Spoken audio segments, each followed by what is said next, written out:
Hola, ¿cómo están? El día de hoy vamos a ver un capítulo muy importante que es el funcionalismo y el estructuralismo.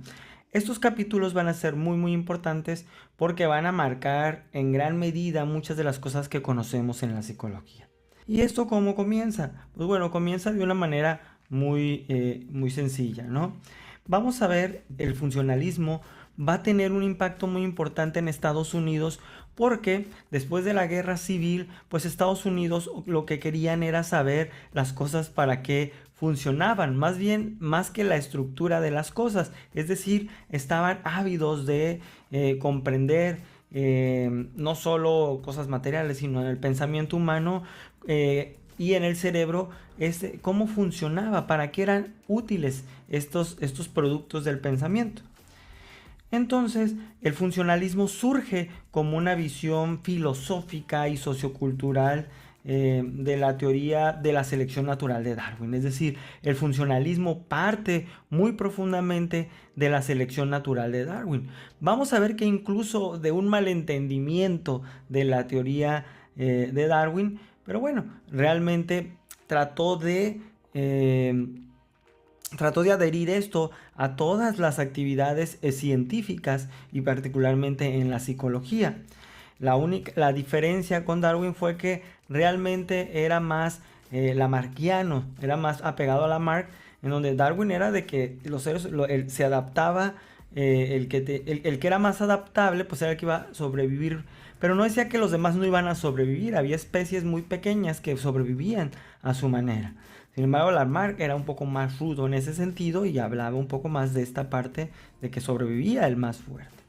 El principal exponente fue Charles Spencer. Charles Spencer, trajo esta parte y lo convirtió, incluso llegó a conocer como el darwinismo social, que era la lucha por la vida o la supervivencia del más apto. Estas son frases que se conocen de estas teorías. Esto se pasó a la cuestión incluso política, y entonces empezó a pensar que el Estado no debía intervenir en los asuntos individuales y dejar que los propios sistemas sociales se regularan para poder funcionar. Darwin, de hecho, dio este reconocimiento a Spencer, pero como vimos, pues realmente era un poco más estricta esta visión. Entonces, esta era la diferencia principal entre lo que decía Darwin y lo que Spencer tomó para la cuestión ideológica, básicamente una corriente que pegó en la psicología. De aquí surgen del funcionalismo personajes muy importantes.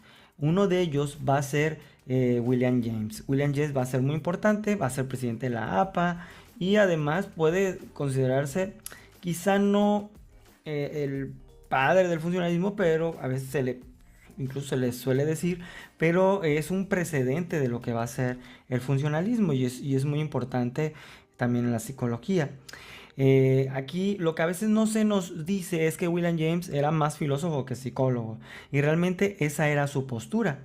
Fue muy importante porque vamos a ver que William James realmente trajo también el conocimiento que había, por ejemplo, que había desarrollado Wundt, ¿no?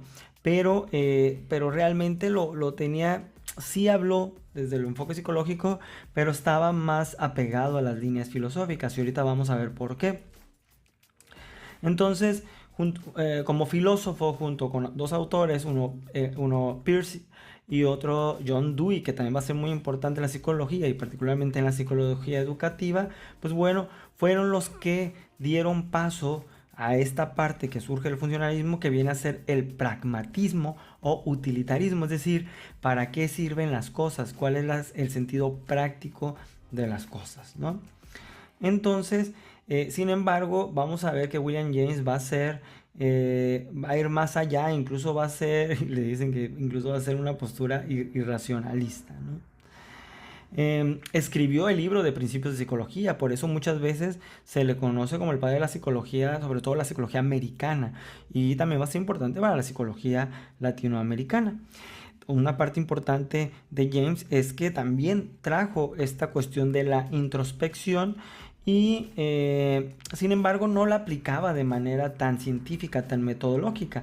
De hecho, esa fue la escisión que tuvo William James con la psicología, que William James de repente se quedó en la parte filosófica e incluso empezó como a estar en cosas muy apartadas de lo que habíamos desarrollado en la psicología, de la experimentación, de esta introspección como una herramienta para acceder al pensamiento o a la conciencia. Él se quedó más en el análisis de la conciencia, en una cuestión más de una función muy específica.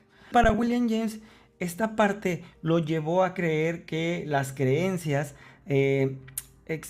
deben de ser útiles, pero no necesariamente verdaderas. Y esto lo alejó por completo de la ciencia y de la psicología como ciencia. Y entonces pues ya empezó a creer en cosas como la telepatía y cosas raras. Y pues bueno, esto ya le quitó el reconocimiento. De hecho, fue muy cuestionado porque fue presidente de la APA y los psicólogos de ese entonces no estaban de acuerdo con que él fuera presidente de la APA, y pues tenían mucha razón en ese sentido.